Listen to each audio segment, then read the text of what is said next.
আসসালামু আলাইকুম। সকলে কেমন আছেন? আশা করি ভালো আছেন। সকলে আমার কথাটা একটু মনোযোগ সহকারে শুনবেন। আপনারা অনেকেই যে ভুলটা করে থাকেন, আশা করি এই ভিডিওটা দেখার পরে সেই ভুলটা আর করবেন না। প্রথমত, আপনারা অ্যাপেলের যে লিঙ্কটা আমাদেরকে প্রোভাইড করেন, সেই লিঙ্কটা প্রোভাইড করতে গিয়ে আপনারা অনেকেই ভুল করেন। ভুল করেন বলতে আপনারা কেউ অ্যাপেলের এই রিডিম কোডটাকে কেউ ভেঙে দেন না। সকলেই লিঙ্কের ভিতরে রেখে দেন। তো চলুন দেখে নিই কিভাবে সেই লিঙ্কটাকে ভেঙে বের করতে হয়।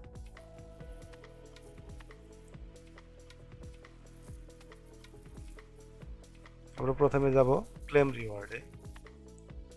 এবার এখান থেকে আমরা সিলেক্ট করব gift card, view 182 gift card. এখান থেকে আমরা সিলেক্ট করব অ্যাপেলটাকে সিলেক্ট করব। তারপরে যেহেতু আমার অ্যাকাউন্টে $5 আছে, তাই আমি $5টা সিলেক্ট করলাম। এরপর নিচের থেকে সিলেক্ট। এবার ক্লেম রিওয়ার্ড, এটা করার পরে আমাদের এই কোডটা একটা লিঙ্ক জেনারেট হয়েছে। সেই লিঙ্কটা চলে গেছে কোথায়? আমার ইমেইলে। চলুন ইমেইলে চলে যাই। আমার ইমেলটা ওপেন করলাম। এরপর দেখুন আপডেটের মধ্যে গিয়ে আমার হ্যাকাশ রিওয়ার্ড সিলেক্ট করে এখান থেকে আপনারা প্রতিবার যে ভুলটা করেন সেটা হচ্ছে যে অ্যাক্সেস রিওয়ার্ড, এই বাটনের এই এই লিঙ্কটাকে সরাসরি কপি করে আপনারা দিয়ে দেন, কিন্তু না, এই লিঙ্কটাকে কপি না করে সরাসরি এখানে ক্লিক করতে হবে। ক্লিক করার পরে যে অ্যাপেলের রিডিম 5 USD এটাতে ক্লিক করতে হবে। তারপরে ভিউ কোড,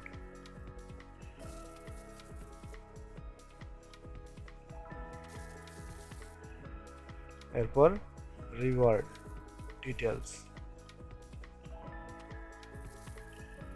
এরপর আই এম রেডি।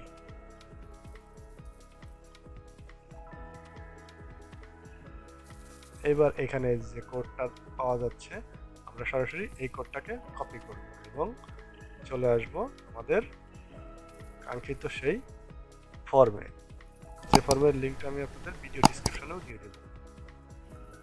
তো এখানে প্রথমে আমরা আমাদের ইমেলটা দেব।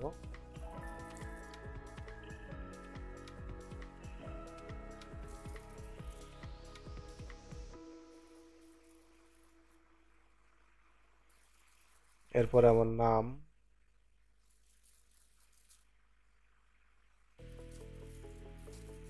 এরপর মেথড, আমি কোন মেথডটা ইউজ করব, ACH না অ্যাপেল। যেহেতু আমরা অ্যাপেলে উইথড্র করতেছি এর জন্য অ্যাপেলটা সিলেক্ট করলাম। এরপর আমি যে কোডটা পেয়েছি অ্যাপেলের সেই কোডটা এখানে দিয়ে দিলাম। এরপর হচ্ছে আমি কত ডলারের কোড দিলাম, $5। এরপরে যদি আমি মনে করি যে না আমি এখানে ক্যাশে নেব, তাহলে আমি ক্যাশ সিলেক্ট করতে পারি, অথবা বিকাশ সিলেক্ট করতে পারি, অথবা নগদ সিলেক্ট করতে পারি, অথবা ব্যাংক সিলেক্ট করতে পারি। আমি যদি মনে করি যে না আমি ব্যাংকে নেব, সেক্ষেত্রে আমার এখানে ব্যাংক সিলেক্ট করতে পারি।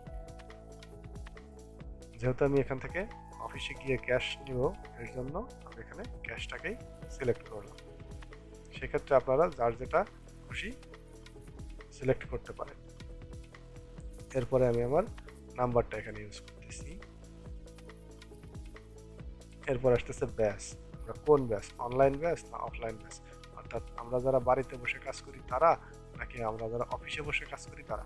যদি আমরা অফিসে বসে কাজ করি তাহলে অফলাইন, আর যদি বাড়িতে বসে কাজ করি তাহলে অনলাইন। দিয়ে এবার আমি সাবমিট করে দিলাম। সাবমিট করা মাত্র আমার এই এখানকার কাজটা শেষ। আশা করি সকলে আমার এই কথাটা মনোযোগ সহকারে শুনেছেন। ধন্যবাদ সকলকে।